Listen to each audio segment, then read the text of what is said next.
Hey there, mercenaries! Welcome back to another episode of Nova Weekly. This is going to be part 2 of the intro series, where I am going over all of the interesting little details that you might not have noticed. So it's kind of like things you might not know about Project Nova is this part 2 intro thing. So let's just get started here. First one is that the health bars are now segmented. That means that the more bars that you see on an enemy's health bar, the more health that they have. It should be pretty obvious. A lot of games already have this, but the fact that Nova is bringing this in is very important because it's often hard to tell, what the difference is between like Commando and a Sentinel. And while like last week I mentioned that you'll actually be able to see the role icons, having segmented health bars really helps you see, okay, how much shields versus armor did they have? That's the biggest change that can happen here. Especially with all the different modules and stuff that you can use to increase your HP, knowing if that person is stacking armor or stacking shields, or if they're, a Caldari suit that's stacking armor, that's, other irregular stuff like that. So health bar segmented is a fantastic change. We also have the termination bonus. So this is something that was requested back in Dust. You kill the clone after you've already killed the... Like, if you down them and then shoot the clone, you'll actually get a termination bonus. I don't really think this is a good idea. I know a lot of other people do, but me personally being a Logi, the whole, like, reviving people injector thing, I'll get back to that in a second, but injectors and reviving people is just really difficult, as it is, or at least as it was in Dust. So making it so that it's even harder to get revives, I'm not sure. But again, I'll get back to that in a second when I come back to the revive icon. But the last gameplay change that I noticed was that the melee is still a bit awkward. And you can see here, it's just, you're running around in circles almost, where just like in Dust, where it seems like you're right in front of the person, but you're still not hitting them. And it just becomes this awkward little dance that you do. Then as for visual changes or other kinds of non-gameplay, like interactive kind of things that I saw, the hacking progress is now not a UI thing, but is now on your wrist. So like when you pull up your wrist to like poke at it and do the hack animation there, you can see the progress bar kind of going up, which is really cool. So the next change here is crit damage, or specifically just numbers that pop up anytime that you shoot the player. I don't know what it's called specifically, but whenever you deal damage now, a little number will pop up, and this is something that is in a lot of other MMOs and stuff like Destiny or Borderlands, where you can clearly see how much damage you're dealing to a target, whether they're super far away or up close in your face.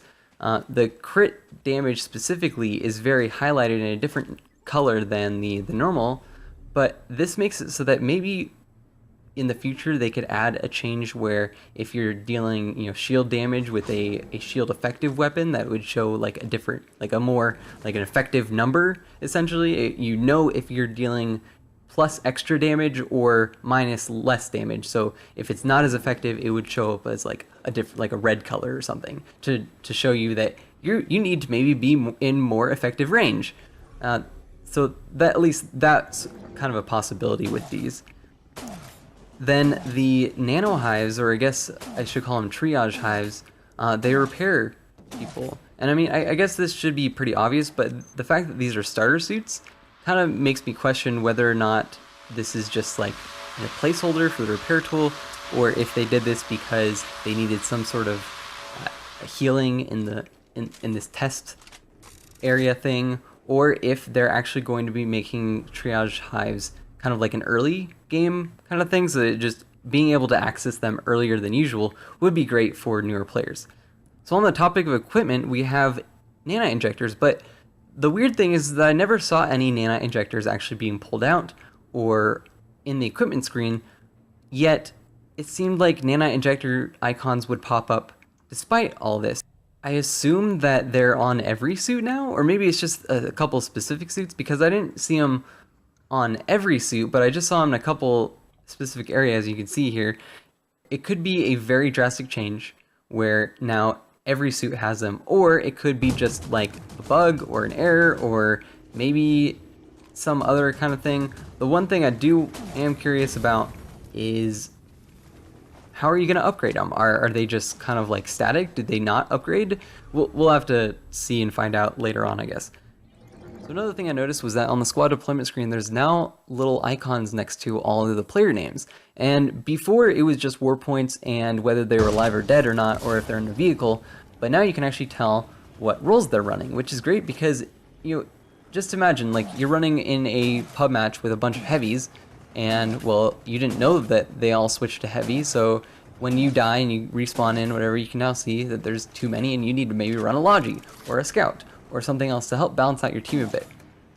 This is great for field commanders and squad leads, especially later down the road where they're probably going to add more information to the screen, and I really hope that they do because there's so many other possibilities for extra info that you can tell, okay, like say like a health bar, or being able to tell if they're in a vehicle and what their vehicle status is or whatever, so that field commanders can look at that screen and tell, okay, I need to help in this area, or we need to, you know, call out for some other people to come in and help that specific squad or section or whatever.